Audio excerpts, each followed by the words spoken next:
अगला सवाल कुछ यूं है, जूड 1:14-15 ये आयत रेफरेंस दिया हुआ है और लिखा हुआ है, why did he quoted from the banned book Enoch chapter 1 verse 9।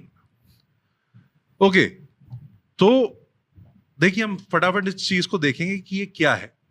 Book of Enoch में बहुत सारी बुक ऑफ इनॉक क्या है। सबसे पहले मैं आपको ये बात क्लियर कर दूं, हो सकता है ये शब्दों का वो हुआ हो, ये कोई बैंड बुक नहीं है, ये कोई ऐसी कोई सील्ड सीक्रेट बुक नहीं है कि अरे गवर्नमेंट इसे नहीं देख सकती और लोग इसे नहीं पढ़ सकते, ऐसा कुछ नहीं। आप अमेजोन पे जाएं, खरीद लें, बात कर लें, पढ़ लें, आपका ज्यादा टाइम हो आपके पास तो कोई इशू नहीं है। उसमें बहुत सारी कयामत के विजुअल्स हैं, उसमें बहुत सारे ऐसे अपोकलिप्टिक रेफरेंसेस हैं एंजल्स को लेकर, दुनिया को लेकर और इन सारी चीजों को लेकर। और ये केवल एक बुक नहीं है, first book of Enoch, second book of Enoch, third book of Enoch, ये एक सेट ऑफ बुक्स है अच्छा खासा, ठीक है। और ये काफी वास्ट वर्क है जिसमें काफी बड़ी बड़ी और काफी खतरनाक इमेजेस हमें देखने को मिलती हैं और काफी इस प्रकार की चीजें दिखती हैं।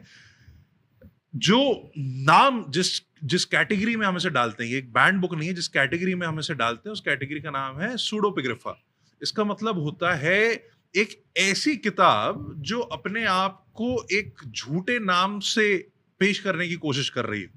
सूडो मतलब होता है फॉल्स, पिग्राफा मतलब कि लिखा जाना, यानी कि एक फॉल्स प्रीटेंस में, गलत नाम से लिखा जाना। यानी कि ये जो किताब असलियत में है, ये किताब उससे बड़ी बनने की कोशिश कर रही है, ये ऐसी अथॉरिटी लेने की कोशिश कर रही है जो अथॉरिटी नहीं है। ऐसा कोई, मतलब मेजॉरिटी में ऐसा कोई स्कॉलर नहीं है जो इसको, ये जो सेट ऑफ बुक्स हैं, इसको वो सेवेंथ डिसेंडेंट ऑफ एडम के साथ लिंक करते हो कि नहीं एग्जैक्टली उसी ने लिखा होगा। और इसीलिए ये एक ऐसी किताब है जो कैनन में नहीं शामिल है किसी भी तरीके से। अब कमाल की बात ये आती है कि हम क्यों चौंक जाते हैं। कई बार बुक ऑफ इनॉक को लेके लोग क्यों चौंक जाते हैं। पहली बात तो ये सेंसेशनल बहुत है, क्योंकि इसमें काफी ऐसी नायाब चीजें हैं भविष्य के बारे में और फरिश्तों के बारे में, और कुछ नए नए एनेक्डोट्स हैं जिसमें ये जेनेसिस की कई ऐसी मिसिंग चीजों को, जो जिसमें बाइबल क्लियर नहीं है, उन चीजों को ये फिल करने की कोशिश करती है किताब। तो इसलिए बड़ा लोगों को पढ़ने में अच्छा लगता है ये किताब और ये पढ़ने में मजा आता है। पर मैं आपको दो तीन चीजें क्लियर करूं। पहली बात तो सिर्फ जूड नहीं, स्कॉलर्स ये भी मानते हैं कि Peter, second Peter chapter 2 verse 4 भी यही इनॉक को ही कोट कर रही। तो ये इकलौता रेफरेंस नहीं है इनॉक का। और दूसरी बात मैं आपको ये भी बताऊं कि ये इकलौता जगह नहीं है, ये सिर्फ बुक ऑफ इनॉक ही नहीं है जिसको एक ऐसी किताब है जो कैनन नहीं है, यानी कि बाइबल का हिस्सा नहीं है, पर उसे कोट किया गया है। इवन टाइटस चैप्टर 1 उसकी वर्स 12 को भी ये माना जाता है कि जो पौलुस है वो एपिमेनिडीज की किताब से कुछ आयतों को, कुछ बातों को कोट करता है। और इस चीज को हम देखते हैं कि ये इकलौता केस नहीं है, या ऐसा सिर्फ एक बार ऐसा नहीं हुआ। ये चीजें इसलिए फेमस होती है क्योंकि ये कई ऐसे सवालों को जवाब देने की कोशिश करती है या ऐसे भरने की कोशिश करती है, अथॉरिटी दिखाती है जो बाइबल जिन चीज पे क्लियर नहीं है। पर असलियत ये है कि जो बुक ऑफ इनॉक है वो बैंड नहीं है, वो सिर्फ एक बुक है। हम उसे कैसे ट्रीट करें, हम जितना किसी भी और सोर्स को ट्रीट कर सकते हैं। मान के चलिए हम हैरी पॉटर की सीरीज को कैसे ट्रीट करेंगे, हम ऐसे ट्रीट करेंगे, वेरी इंटरेस्टिंग टू रीड। मैं उन क्रिश्चियन से बात नहीं कर रहा जो हैरी पॉटर से डरते हैं, जो नहीं पढ़ना चाहते हैं। आई एम सॉरी, आप कहाँ हैं, क्यों है, मुझे नहीं पता। पर it's a book, it's interesting to read. उसमें कई ऐसे रेफरेंसेस हैं, कई ऐसी चीजें हैं जिसको हम पढ़ सकते हैं, देख सकते हैं। पर किसी भी प्रकार से कुछ लोग इन्हें अपोक्रिफा में रखना चाहते हैं, पर वो बहुत माइनॉरिटी में आते हैं। ऐसी एक अफवाह भी पहले थी, कॉप्टिक चर्च जो कि अफ्रीकन चर्च है, इथियोपियन चर्च है, वो इसको बहुत सीरियसली लेता है। पर कॉप्टिक चर्च ने भी एक बहुत फर्म स्टेटमेंट निकाला है इस चीज पर कि वो बुक ऑफ इनॉक को कहीं से भी कोरोबरेट नहीं करते, ना वो उनको कहीं से भी अपनी कैनन में रखना चाहते हैं। ये एक अफवाह थी जो बहुत पहले बहुत मशहूर हो गई थी। या यूं कुछ कह लीजिए, कुछ सेक्ट्स इन्हें लेते होंगे, पर ये वो बात नहीं। अब बात आती है कि जब ये बुक एक बुक है जो कुछ और बनने की कोशिश कर रही है, एक फॉल्स प्रिटेंस के अंदर, एक फॉल्स नेम के अंदर लिखी गई किताब है जो सच नहीं है, जिसको क्रिश्चियंस को नहीं लेना चाहिए, तो ऐसा क्यों?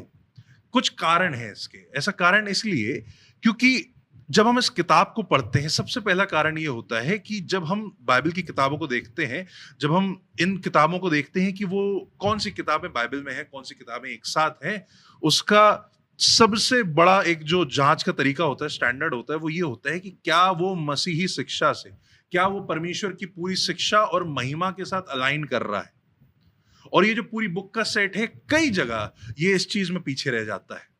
कई जगह, कई स्पेसिफिक, मैं अभी रेफरेंसेस में जाऊंगा, हमारे पास इतना समय नहीं है, तो आप उन रेफरेंसेस को सिलेक्ट कर सकते हैं। बहुत प्रचलित है, इसमें कुछ भी बैंड नहीं है, कुछ भी सीक्रेट नहीं है कहीं से भी। आप आराम से उन्हें ढूंढ सकते हैं, आराम से उन्हें पढ़ सकते हैं, एक-एक करके सारी चीजें कि क्या क्या। साथ ही साथ में यहाँ पे हिस्टोरिकल एनाक्रिज्म्स भी बहुत सारे हैं। कई ऐसी चीजें जो कई और रिलायबल सोर्सेज से कंफर्म करी जा सकती हैं कि ये घटना किस क्रम में घटा था, ये चीजें किस प्रकार से थी, या बाइबल स्पेसिफिकली उनके बारे में कुछ स्पेसिफिक बातें बताती है। बुक ऑफ इनॉक कुछ अलग ही कहानी पका रही है उसके बारे में।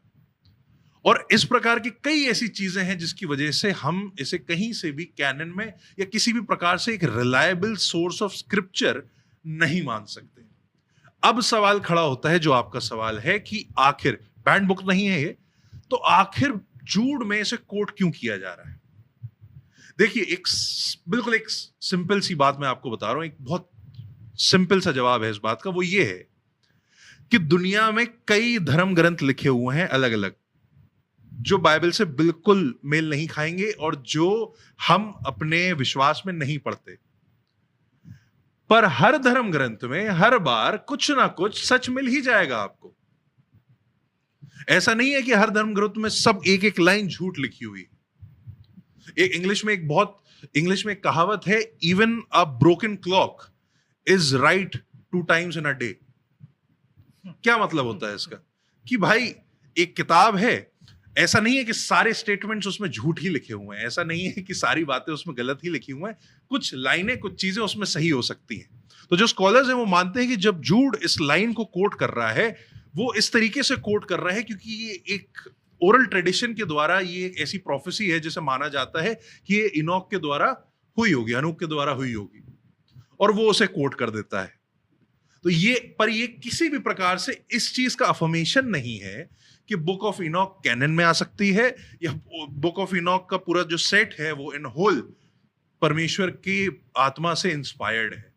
ऐसा कुछ नहीं है, इस चीज में कोई मिस्ट्री नहीं है, कोई राज नहीं है। सिंपल सी बात है, एक सत्य था और ऐसा हुआ ही होगा। इसलिए परमेश्वर के वचन से, परमेश्वर की आत्मा से प्रेरित एक जन ने इस बात को बाइबल में इंक्लूड किया, और वो स्टेटमेंट अपने आप में ट्रुथ रखता होगा, बिल्कुल। पर ये कहीं से भी बुक ऑफ इनॉक को किसी भी प्रकार की अथॉरिटी नहीं देता, और बुक ऑफ इनॉक कोई राज की किताब नहीं है। ये एक नॉर्मल किताब है जिसे आप इंटरेस्ट लेकर पढ़ सकते हैं, बस इसे अपने रिलीजियस या डिवोशनल रीडिंग्स में इंक्लूड ना करें।